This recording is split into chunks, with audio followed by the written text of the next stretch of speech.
Hai. Jadi kereta yang sedang anda tengok ini, kalau mengikut Toyota, adalah model paling baru dan terpenting untuk jenama tu dekat pasaran tempatan ketika ini.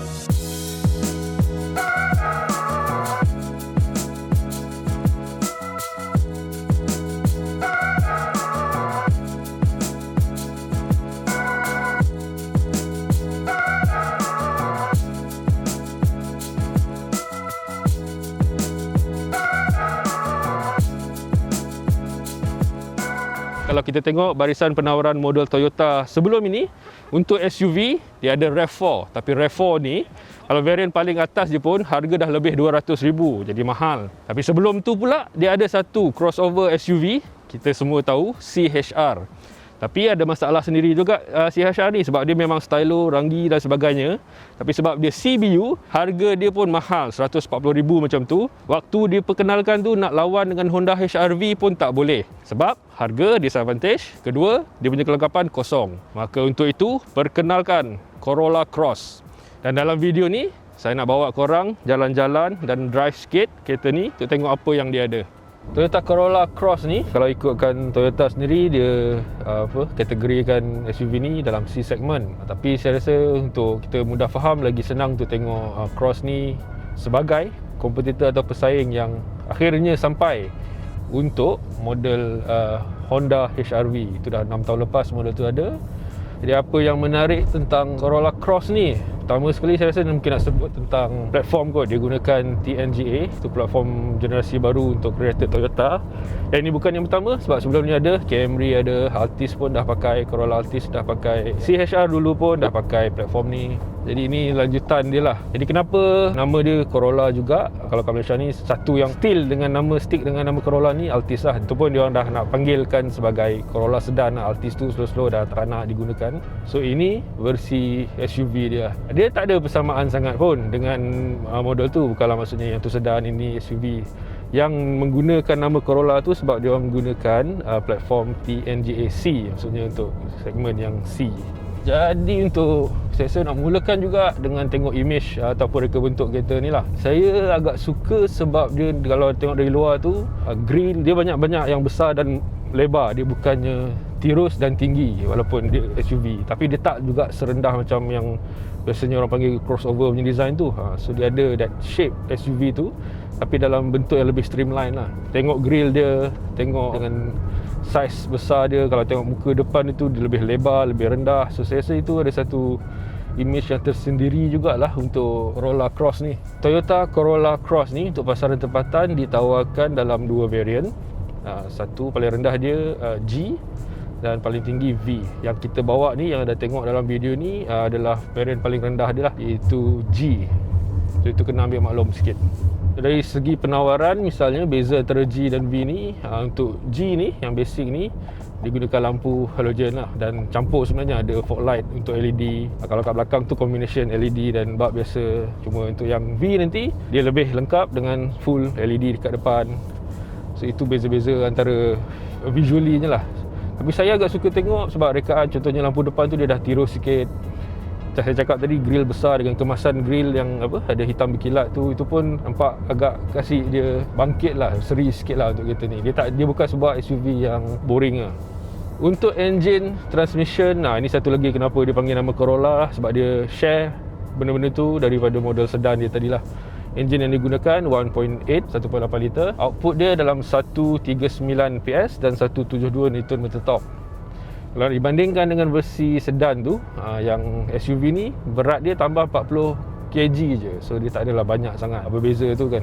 Untuk transmission pula sama, CVT dengan dia ada 7 step punya kelajuan tu lah. Jadi apa tanggapan ataupun andaian yang saya dapat perhatikan, kita sempat bawa kereta ni dalam sekejap aja, bukannya full test drive, tapi itu saya rasa dah cukup untuk bagi sedikit gambaran lah macam mana prestasi dia. Secara umum saya sebenarnya agak suka juga sebab pertama, platform ni, TNGA ni, dia tak bagi SUV ni rasa berat. So dia agak rasa ringan, dan itu membolehkan respon dari enjin dan transmission ni misalnya lebih lancar dan lebih cepat lah. Dia bukanlah maksudnya macam segera gila-gila, tapi tak ada rasa lag sangat pun lah. At least apa yang kita sempat rasa hari ni lah, dengan 3 orang dewasa dalam kabin ni, itu semua tak ada masalah. Tentang keselesaan, saya rasa okey, dia memang selayaknya lah dia sebuah SUV ni. Dalam kabin tak terlampau bising sangat. Tapi dekat belakang kena faham dia gunakan torsion beam punya suspension, bukan double wishbone macam CHR. Jadi itu sikit bila saya duduk belakang, misalnya lalu jalan yang tak rata, so dia ada bunyi itulah, bunyi yang agak dengung, yang agak kuat. Bouncy yang dirasa tu, keselesaan tu tak adalah teruk sangat, tapi bunyi tu agak mengganggu lah. Dan kalau ikutkan Toyota, kenapa dia gunakan torsion beam untuk Corolla Cross ni? Satu, sebabnya dalam kelajuan biasa, saja dalam 120 km sejam tu, tak banyak beza pun lah rasa handling itu kalau dibandingkan dengan yang jenis-jenis lain macam double wishbone ke, multi-link ke. Cuma selepas tu yang ada beza. Dan saya rasa satu, sebab kos lah, torsion beam ni lebih murah tentunya. Dan kedua, yang kurang itu sebab bunyi yang saya explain tadi lah, itu je. Sebab rasa keselesaan dalam ni tak ada dikorbankan sangat lah.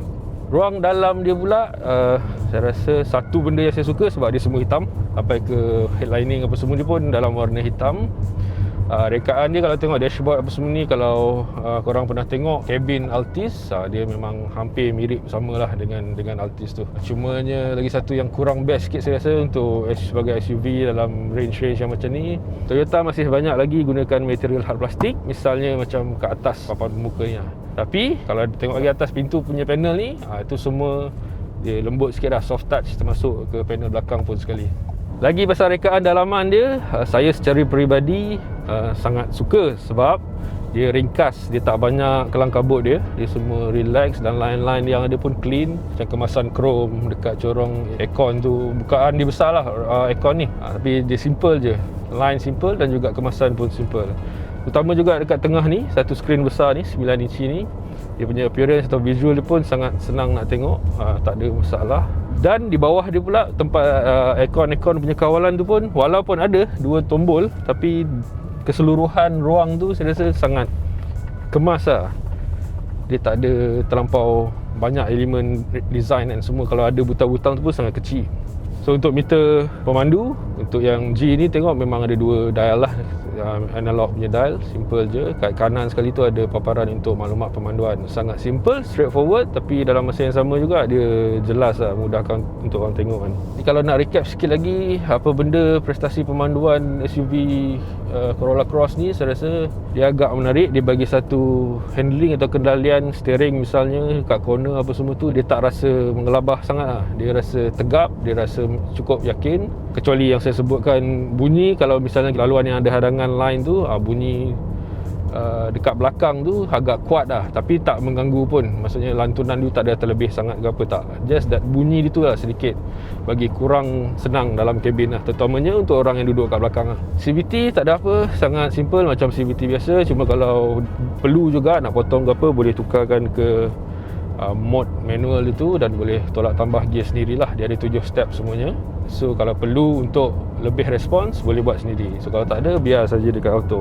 Kelengkapan lain dalam ni, saya rasa selain skrin ni tadi, ada juga DVR lah, video recorder digital tu untuk ciri keselamatan lah. Kalau record, kalau ada apa-apa situasi kemalangan ke apa, depan dan belakang.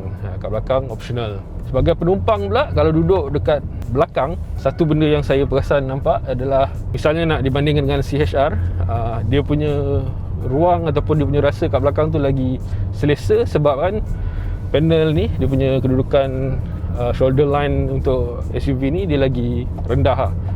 Dan maksudnya bukaan tingkap pula lagi besar. So rasa lagi roomy lah.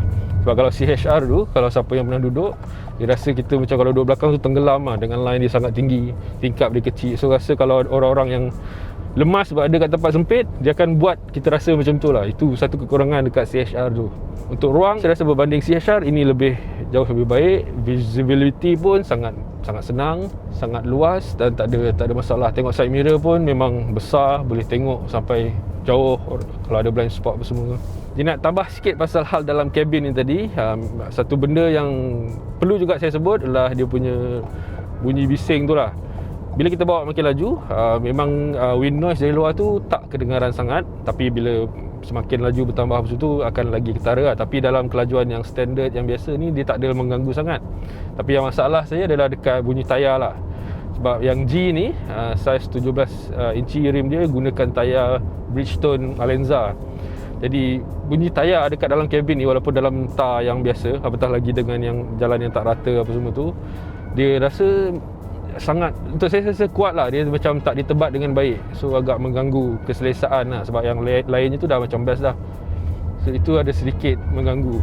Cumanya pada variant V, dia datang dengan saiz rim yang 1 inci lebih besar, dan juga tayar pun gunakan Michelin. So itu saya jangkakan akan bagi satu lagi merit ataupun kelebihan kepada konteks kebisingan dalam kabin tu lah. Itu mungkin lagi sedap dekat variant V tu lah. Dan untuk duduk dalam keadaan memandu ni pun saya rasa sangat selesa lah. Saya tak ada komplain banyak sangat, sebab saya rasa terutamanya tempat duduk ni, material dia best, balutan kulit dia, dan cara dia design pun boleh membuatkan kita rasa duduk dengan rehat lah. Dia tak ada rasa terlampau penat ke apa, tak ada. Depan belakang ada juga liang pada seat ni untuk kurangkan panas semua tu. So in terms of posisi duduk dan juga keselesaan kerusi tu semua, saya rasa tak ada masalah. Sama juga kat belakang, kalau kita duduk, dia ruang memang luas. Saya rasa dalam ni bukan masalah ruang, memang tak ada lah. Dengan segmen yang ditawarkan tu, ruang memang cukup dan memadai. Cumanya sebabkan headlining ataupun interior semua hitam ni, dia akan bagi impression, satu, dia senang panas lah. Kedua, dia bagi impression sedikit macam kecil, tapi sebenarnya tak. Kita boleh duduk, headroom banyak, legroom banyak. Sama bila saya duduk kat belakang pun tak ada masalah. Masih ada je baki untuk legroom apa semua tu. Dan sikit kelengkapan mungkin nak kena sebut, kat belakang ada aircon vent dan juga 2 slot USB lah, 2.1M untuk charge barang. So itu hal-hal kecil yang mungkin ramai orang akan appreciate lah. Jadi tempat duduk belakang, penyandar dia tu, bahagian penyandar dia pun boleh di-recline juga. So boleh lah kalau nak sedikit rasa lagi relax ke apa. Dekat tengah tu dia punya armrest ada, boleh bawa turun, dan ada cup holder tambahan kalau penumpang belakang perlukan. So benda tu sentiasa tersedia.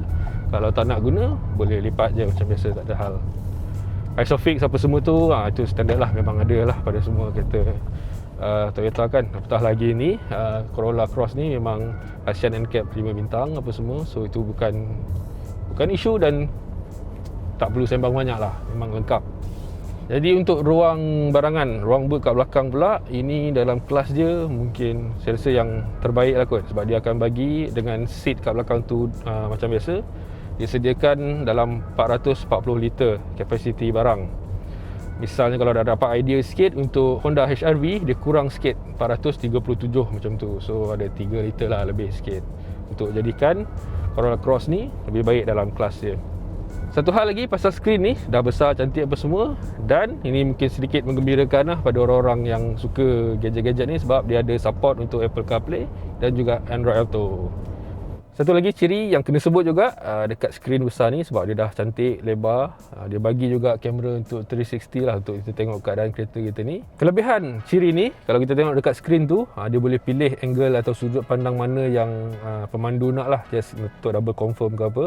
Jadi itulah dia, kita dah tengok sedikit sebanyak SUV terbaru Toyota ni. Saya pun dah bawa anda untuk pandu uji dan tengok macam mana pengendalian dia, penawaran dia, posisi dalam pasaran ketika ini. Jadi untuk saya sendiri, saya rasa saya boleh katakan dalam first impression ni, saya agak senang, saya agak suka dengan Corolla Cross ni. Sebabnya satulah, sebab paling tidak selepas 6 tahun macam tu HR-V dalam pasaran tempatan, sekarang ni lah saya rasa betul-betul dengan Corolla Cross ni Toyota ada satu ayam sabung yang setara lah, lebih kurang. Jadi setakat ini dulu dari saya. Kalau anda ada apa-apa pandangan yang bercanggah ataupun yang berbeza daripada apa yang saya rasa pasal SUV ni, jadi boleh nyatakan dekat ruang komen di bawah lah. Jadi itu saja, terima kasih kerana menonton, sampai jumpa lagi.